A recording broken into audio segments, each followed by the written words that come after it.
Welcome back students. काफ़ी time हो गया मैंने कोई वीडियो नहीं पोस्ट किया एजुकेशन से रिलेटेड। तो अभी चूंकि एग्ज़ाम टाइम है तो काफ़ी बच्चों की रिक्वेस्ट आई कि सर कुछ टॉपिक्स ऐसे हैं जो थोड़ा टिपिकल लग रहे होंगे या जो भी, तो उस पर आप वीडियो पोस्ट कीजिए। तो एक ऐसे ही एक टॉपिक आज मैं लेता हूँ जो कि फर्स्ट ईयर और या फिर सेकेंड ईयर के लिए बहुत इंपॉर्टेंट है और बहुत ही फ्रीक्वेंट क्वेश्चन एक उसमें से आता है। तो वो टॉपिक है थ्री फेज सर्किट, और स्पेसिफिकली थ्री फेज सर्किट में भी जो बहुत ही फ्रीक्वेंट टॉपिक है वो है line voltage and phase voltage और लाइन करंट और फेज करंट में रिलेशनशिप स्टार कनेक्टेड और delta connected three phase load के लिए। तो हम तो पहले हम बात करते हैं relationship between phase and line quantity like voltage and current for star connected three phase load. ठीक, तो यहाँ हमारे पास एक स्टार कनेक्टेड लोड है, जैसा आप देख पा रहे हैं स्टार कनेक्टेड लोड है। तो थ्री फेज सर्किट है तो तीन वाइंडिंग्स होंगी हमारी, या तो स्टार कनेक्टेड हो सकती है या फिर डेल्टा कनेक्टेड। तो यहाँ हमने एक स्टार कनेक्टेड लोड लिया हुआ है, उसे सप्लाई मिली हुई है थ्री फेज बैलेंस सप्लाई। हम देख रहे हैं एक आर फेज से कनेक्टेड है, एक वाई फेज से, और एक ये हमारा बी फेज। ठीक है, तो अभी बैलेंस सिस्टम है, तो बैलेंस सिस्टम के लिए जो भी इसकी फेज वोल्टेजेस हैं उनका सम 0 होगा, या फिर आप कहें कि इनका मैग्नीट्यूड सबका सेम होगा। और चूंकि ये थ्री फेज है तो ये सब आपस में 120 डिग्री डिस्प्लेस्ड होंगे। ठीक है, जैसे अगर मैं इस वी आर एन को रेफरेंस फेज मान लूं आर को, तो यहाँ वी आर एन को मैं अगर रेफरेंस फेजर बनाता हूं तो वी वाई एन जो है वो 120 डिग्री लैगिंग बनेगा उससे, और वी बी एन उससे 240 डिग्री लैगिंग या फिर 120 डिग्री लीडिंग बनेगा। ठीक है, तो अगर हम देखें वी आर एन को अगर हम फेज वोल्टेज लें, क्योंकि फेज वोल्टेज ही है जो हमारे वाइंडिंग्स में वोल्टेज है, that is your phase voltage.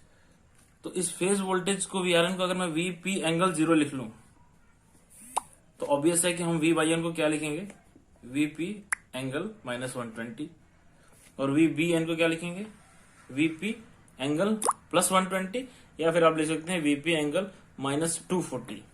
ठीक है, ऐसा। तो अभी क्या स्टार्ट करेंगे हमको प्रूफ क्या करना है कि लाइन वोल्टेज और फेज वोल्टेज या फिर लाइन करंट और फेज करंट में क्या अंतर है या फिर क्या रिलेशन है। तो उसके लिए पहले तो हमें इस क्वांटिटीज को डिफाइन करना पड़ेगा। जैसे आप प्रूफ आपके लिए आया तो आपको पहले इसको डिफाइन करना पड़ेगा। तो अभी हम डिफाइन करेंगे तो देखेंगे कि ये आर फेज में करंट आई आर है, वाई फेज में आई वाई है, और बी फेज में आई बी है। तो जो भी लाइन में से करंट फ्लो हो रही है that is your line current. ठीक है, और जो इस फेज वाइंडिंग्स में करंट आएगी उसको हम मान के चलेंगे कि चलो ये हमारा फेज करंट है।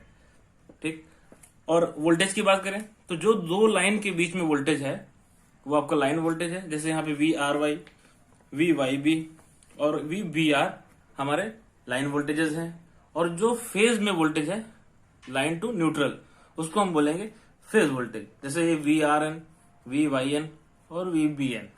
ठीक है, तो पहले इन चीजों को हम डिफाइन करेंगे। तो आपको दिख रहा है कि आई आर ये आपकी लाइन से होके आ रही है और ये फेज में भी वही करंट जाएगी। ठीक, तो इसका मतलब I R magnitude of I Y और magnitude of I B is equal to I line, क्योंकि यही हमारी लाइन करंट है और फेज में भी यही जा रही है, तो इसका मतलब यही हमारी फेज करंट है। तो एक रिलेशन तो हमारा यही आ जाता है कि स्टार कनेक्टेड लोड के लिए line current is equal to phase current. ठीक, अब अगर बात करें वोल्टेज की तो वोल्टेज देखिए, आप वोल्टेज डिफाइन करते हैं तो ये V R Y, V B R और वी वाई बी ये तीनों हमारे लाइन वोल्टेज है, क्योंकि लाइन टू लाइन वोल्टेज है और बैलेंस सप्लाई है, इसलिए तीनों के मैग्नीट्यूड सेम है। ठीक है, हमने डिफाइन कर दिया कि ये सारी हमारी लाइन वोल्टेजेस हैं। तो और बाकी अब V R N, V Y N और वी बी एन ये हमारी फेज वोल्टेज हो गए, ये फेजेस में है ये वोल्टेजेस। तो इनको भी हमने डिफाइन कर लिया, V R N equal to V Y N equal to V B N equal to VP. ये सारे मैग्नीट्यूड्स हैं। ठीक है, बैलेंस लोड है इसलिए ये सारे इक्वल हैं, सारे फेज के वोल्टेज और सारे लाइन के वोल्टेजेस। ठीक, तो ये चीजें हमने पहले डिफाइन कर ली। अब हम आते हैं अपने रिलेशन पे। ठीक है, तो हम कोई एक लाइन ले लेते हैं, जैसे कि वी आर वाई सपोज ले लिया लाइन वोल्टेज, उसको लिखते हैं फेज वोल्टेज के टर्म्स में, फिर देखते हैं हमारा क्या रिलेशन आता है। ठीक है, तो यहां हमने एक लाइन ले लिया, जैसे आर वाई लाइन। ठीक है, तो आर वाई को हम क्या ले सकते हैं, अगर वोल्टेज की बात करें तो V R Y is equal to V R N minus V Y N. हमारा पोटेंशियल डिफरेंस क्या होगा, ये पोटेंशियल डिफरेंस है, तो वी आर और वाई लाइन के बीच में है, तो V R Y is equal to V R N minus V Y N. या फिर फर्दर हम इसको ऐसा भी सिंप्लीफाई कर सकते हैं, V R N plus of minus V Y N. ठीक है, अलजेब्रिक मैनिपुलेशन है। अच्छा, अब हम इसको जरा फेजर में देखते हैं अपने। तो हमने सपोज एक फेजर बना लिया वी आर एन का, वी वाई एन का हमको मालूम है ऑब्वियसली 120 डिग्री लैगिंग फेज होगा, और फिर उसके बाद 120 डिग्री पॉजिटिव हमारा वीबीएन होगा। अच्छा, अगर मैं वीआरएन को वीपी 0 लिखा, पहले भी हम लिख चुके हैं, तो वीपी माइनस 120 हम लिखेंगे वीवाईएन को, और वीबीएन को वीपी प्लस 120। ठीक है, तो अब यह अगर मुझे यहाँ पे वी आर वाई हमने पहले डिफाइन किया है कि दिस इज लाइन वोल्टेज, और वी आर एन हमने डिफाइन किया है कि फेज वोल्टेज है, और उसको फेजर फॉर्म में हम कैसे लिखेंगे, वीपी एंगल 0 प्लस ये कैसा वेक्टर है माइनस वी वाई एन। हमारे पास तो वी वाई एन है जो कि डिफाइंड है, लेकिन हमारे पास अभी यहाँ पे वेक्टर क्या है, माइनस वी वाई एन। ये कैसे मिलेगा, हम इसको थोड़ा सा पीछे एक्सटेंड करते हैं, तो हमें एक वेक्टर मिलेगा, ये minus of V Y N. ठीक है, अगर आपको इसको पोलर फेजर फॉर्म में लिखना होगा तो आप क्या लिखेंगे, है तो ये फेज वोल्टेज ही, वी वाई एन ही है, मैग्नीट्यूड तो उसका वही है, लेकिन एंगल क्या है, एंगल कैसे देखेंगे हम, एंगल देखेंगे रेफरेंस से। तो रेफरेंस ये है, इससे कितना एंगल बनाएगा, ये हमारा 180 है टोटल, ये 120 है, इधर कितना बचा, दिस इज 60। ठीक है, तो ये क्या है, 60 डिग्री लीड कर रहा है हमारे रेफरेंस को, क्योंकि एंटी क्लॉकवाइज डायरेक्शन में पॉजिटिव। तो इसको मतलब हम इसको कैसे लिख सकते हैं फेजर फॉर्म में, इसको हम लिख सकते हैं वीपी एंगल 60। ठीक है, अब तुम VL is equal to VP अगर हम कॉमन ले लें तो 1 एंगल 0 प्लस 1 एंगल 60। इसको हम सॉल्व करेंगे तो हमें मिलेगा क्या कि VL is equal to √3 times of VP और एंगल प्लस 30। फेजर डायग्राम से भी आप देख सकते हैं कि आप जब उसका सम करना है हमें, इसका वेक्टर सम, तो कैसा होगा, ये कुछ ऐसा होगा।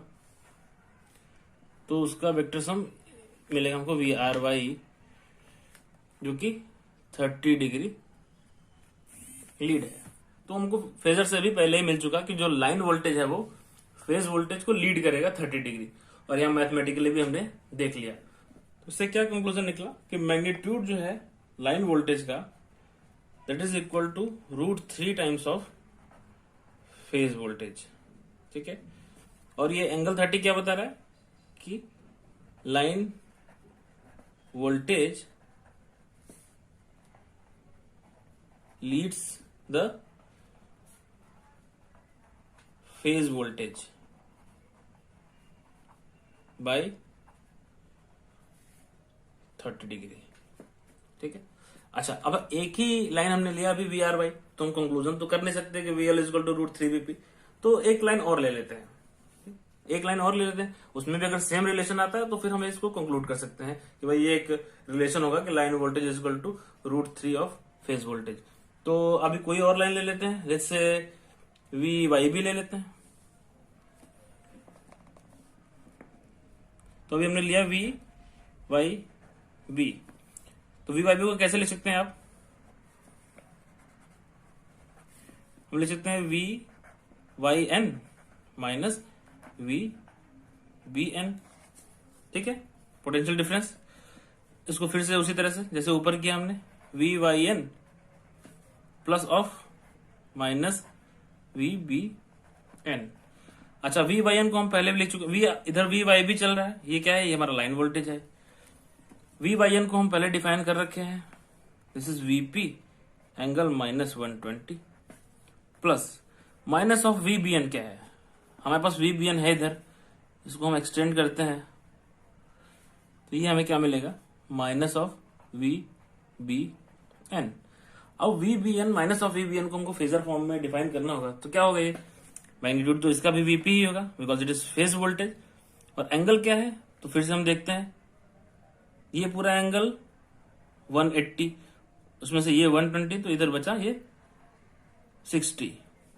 ठीक, अब ये हमारे रेफरेंस से क्लॉकवाइज है, मतलब नेगेटिव, तो ये हमारा लैग कर रहा है, तो इसको हम क्या लिख सकते हैं, वीपी एंगल माइनस 60। ठीक, अब फिर से ऐसे मैनिपुलेट करेंगे, तो V L is equal to VP common कर लेंगे, तो 1 angle minus 120 plus 1 angle minus 60, और फिर इससे आप इसको कैलकुलेट करेंगे तो रिलेशन सेम आएगा, मैग्नीट्यूड हमारा आएगा √3, वीपी पहले से है, और एंगल कितना आएगा, अब इसका और इन दोनों का जो सम होगा वी बाई एन और माइनस वी बी एन का, वो कहीं यहां आएगा।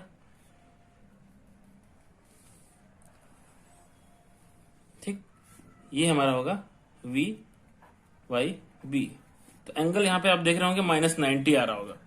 -90 क्यों, क्योंकि रेफरेंस से वो एंगल ले रहा है, लेकिन हमारा जो ये लाइन है कि line voltage leads the phase voltage by 30, वो अभी भी फुलफिल हो रहा है। क्यों, क्योंकि फेज वोल्टेज क्या है, ये वी बाई एन, और हमारा लाइन वोल्टेज क्या आया, वी बाई बी इधर, तो ये एंगल अभी भी हमारा 30 है। इसका मतलब line voltage leads the phase voltage by 30 degree. ठीक है, तो अगर दो लाइन के लिए हमने ये एक रिलेशन निकाल दिया, तो हम लिख सकते हैं कि in the same way V B R is equal to √3 times of VP, and angle जो भी आएगा हमारा इससे 30 डिग्री लीडिंग होना चाहिए। ठीक, तो एक हमारा फाइनल रिलेशन आ गया कि स्टार कनेक्टेड लोड है अगर, तो वहां पे line current is equal to phase current, हमने पहली लाइन में ही लिख दिया था, और वोल्टेज का एक रिलेशन आया कि V L is equal to √3 times of VP. ठीक है, और line voltage leads the phase voltage by 30 degree.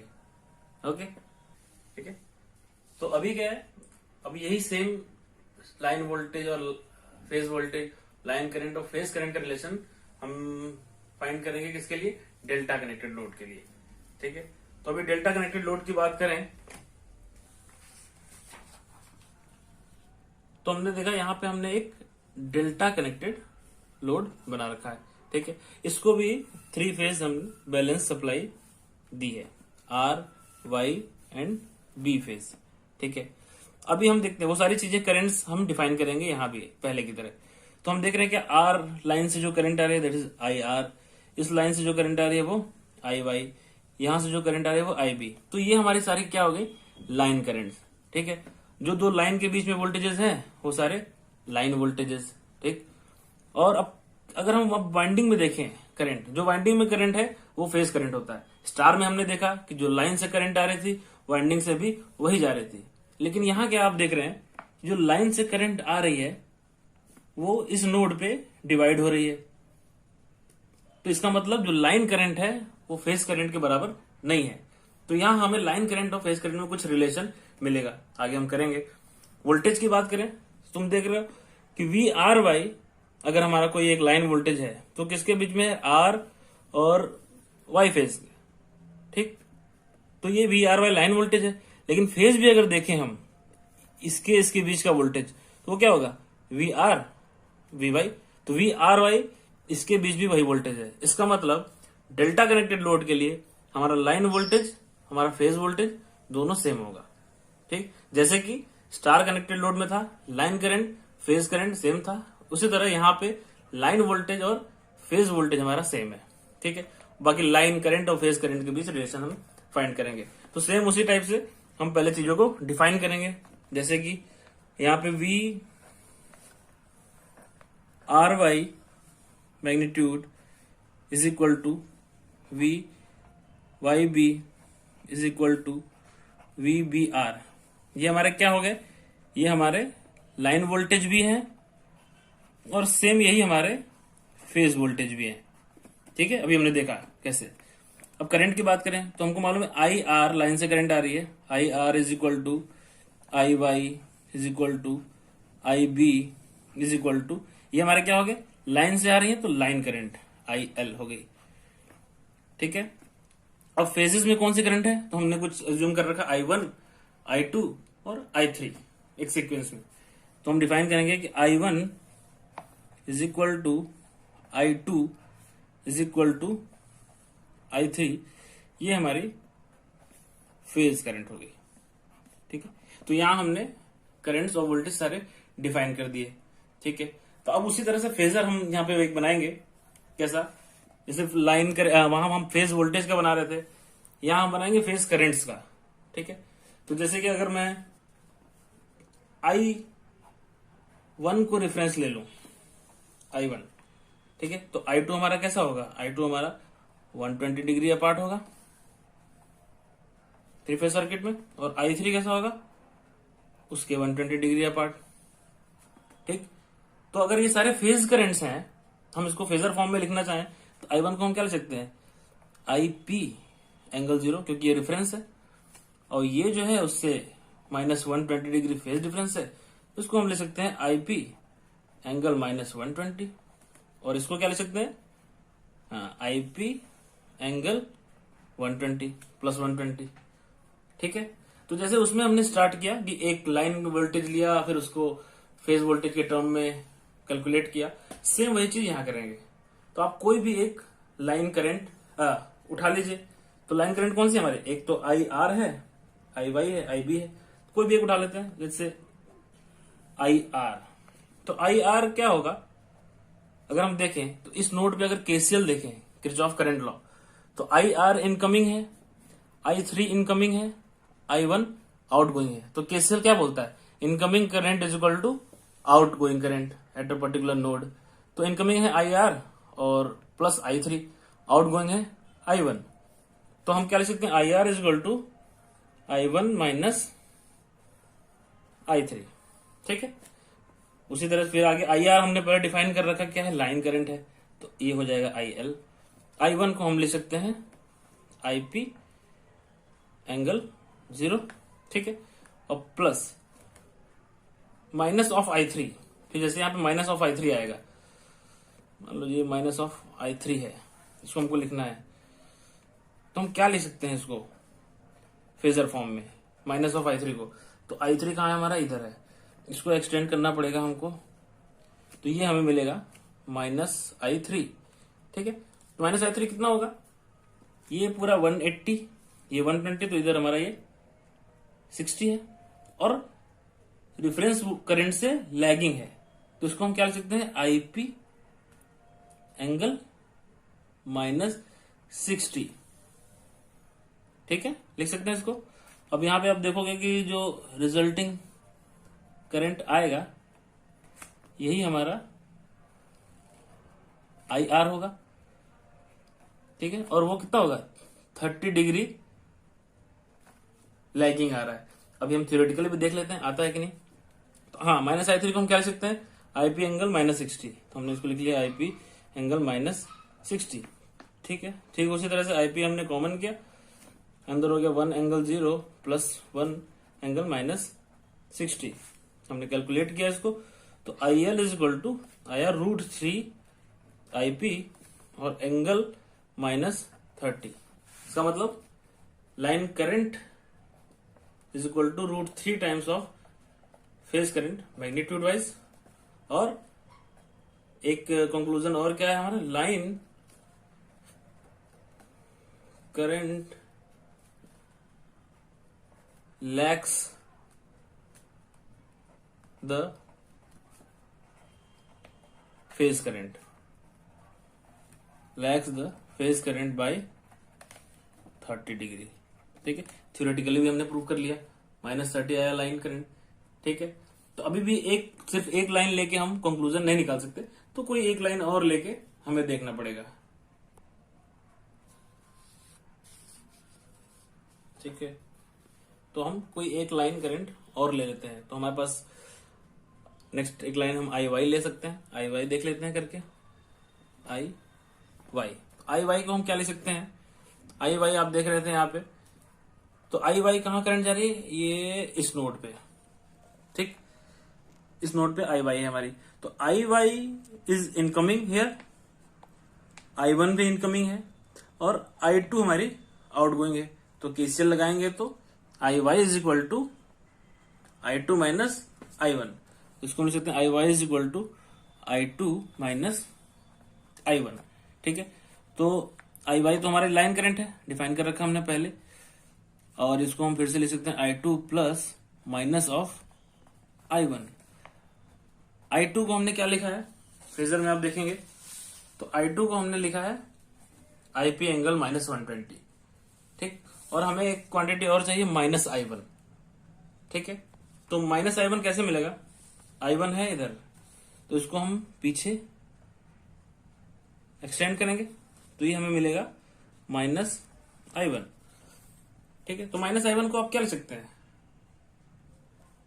Minus I one को अब सीधे 180 डिग्री है रेफरेंस से, तो हम इसको ले सकते हैं क्या, आई पी एंगल 180, और आई टू हमारा आई पी एंगल माइनस 120 है।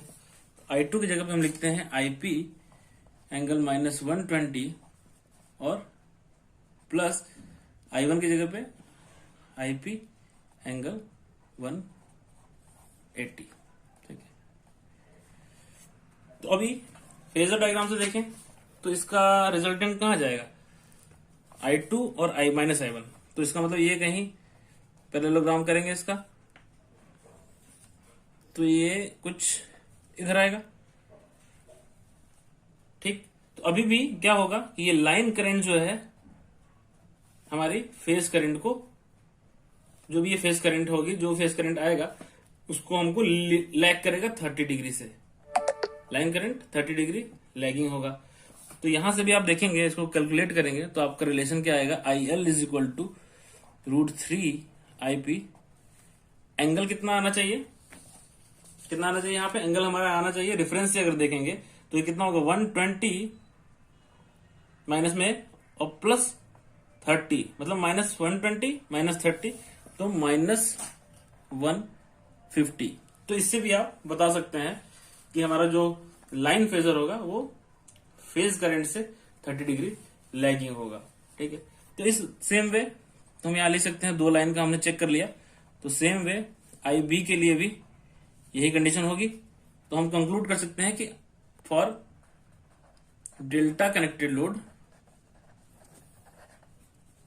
आई L is equal to √3 times of I P and V L is equal to VP, ये हमने पहले ही डिफाइन किया, ठीक है। और एक चीज क्या सबसे इंपॉर्टेंट, कि line current lags the phase current by 30 degree, ठीक है। तो आपको दो चीजें याद रखनी है, ठीक है। तो आपको दो चीजें याद रखनी है क्या, कि अगर हमारा लोड स्टार कनेक्टेड है तो वहां पे हमारा line current is equal to phase current होगा, और line voltage is equal to √3 times of phase voltage. और लोड हमारा डेल्टा कनेक्टेड है तो हमारा phase voltage is equal to line voltage है, और करंट में I L is equal to √3 times of I P, मतलब line current is equal to √3 times of phase current है। तो ये दो रिलेशन आपको याद रखने हैं, हम डिराइव भी कर सकते हैं, लेकिन न्यूमेरिकल करने के लिए और बहुत सारे के लिए हमको याद रखना पड़ता है, तो ये हमें याद रहे तो अच्छा है, ठीक है। तो नेक्स्ट लेक्चर में हम इसी के ऊपर कुछ न्यूमेरिकल्स करेंगे, कुछ 2-3 अलग अलग टाइप के न्यूमेरिकल्स आते हैं इस पे, तो जितने पॉसिबल हैं न्यूमेरिकल वो हम करके देखते हैं।